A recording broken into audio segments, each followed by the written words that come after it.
तमिलनाडु के मुख्यमंत्री के बेटे डीएमके नेता युवा कल्याण मंत्री उदयनिधि स्टालिन ने जिस तरह से कहा था कि सनातन धर्म के लिए कि डेंगू, मच्छर, मलेरिया और कोरोना की तरह सनातन धर्म को समाप्त कर देना चाहिए, और इसके बाद उन्होंने कहा कि हम अपने बयान पर कायम हैं। तो अयोध्या से हमने जो है तो 10 करोड़ की राशि घोषित किया था कि जो उनका सर कलम करके ले आएगा मैं उनको 10 करोड़ रुपए पुरस्कार दूंगा।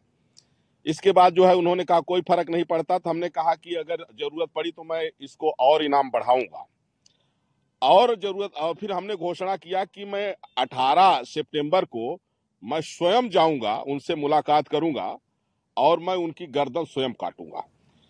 ये बयान आते ही वहां हाहाकार मच गया।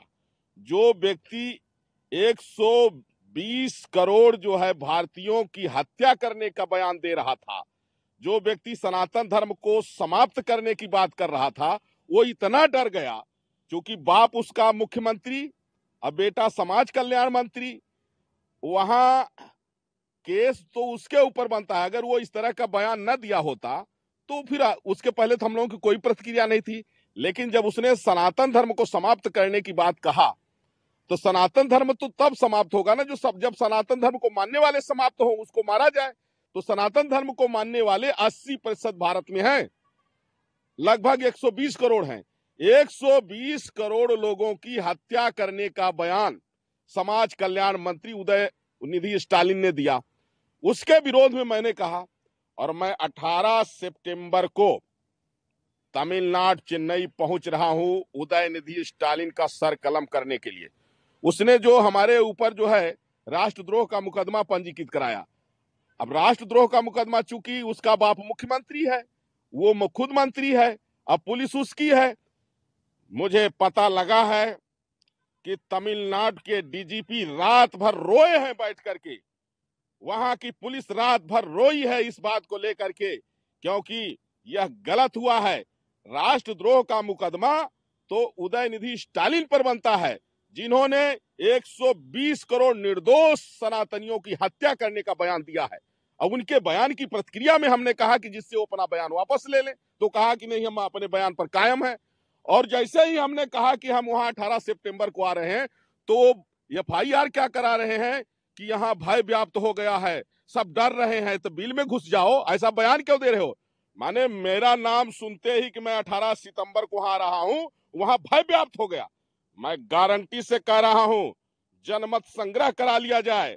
वहां उदयनिधि स्टालिन के बाप से ज्यादा समर्थक हमारे हैं वहां तमिलनाडु में, और तमिलनाडु में पूरे देश में। इसलिए जिस तरह से उन्होंने बयान दिया है, उनके ऊपर राष्ट्रद्रोह का मुकदमा पंजीकृत होना चाहिए। ये तो उल्टा है, कहते उल्टा चोर कोतवाल को डांटे। वह 120 करोड़ लोगों की हत्या कराने की बात कर रहा है, सनातन धर्म की तुलना डेंगू, मच्छर, मलेरिया और कोरोना रोग से कर रहा है।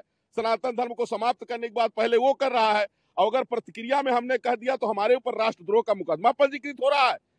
इसलिए मैं चेतावनी दे रहा हूं तमिलनाडु के मुख्यमंत्री के बेटे उदयनिधि स्टालिन को, अगर वो अपना बयान वापस नहीं लेता है तो उसका सर कलम मैं करूंगा, और कायदे से तो उसके ऊपर राष्ट्रद्रोह का मुकदमा पंजीकृत होना चाहिए, मेरे ऊपर नहीं। क्योंकि मैं 120 करोड़ जो है सनातनियों का आचार्य जगत गुरु परमहंस आचार्य बोल रहा हूं।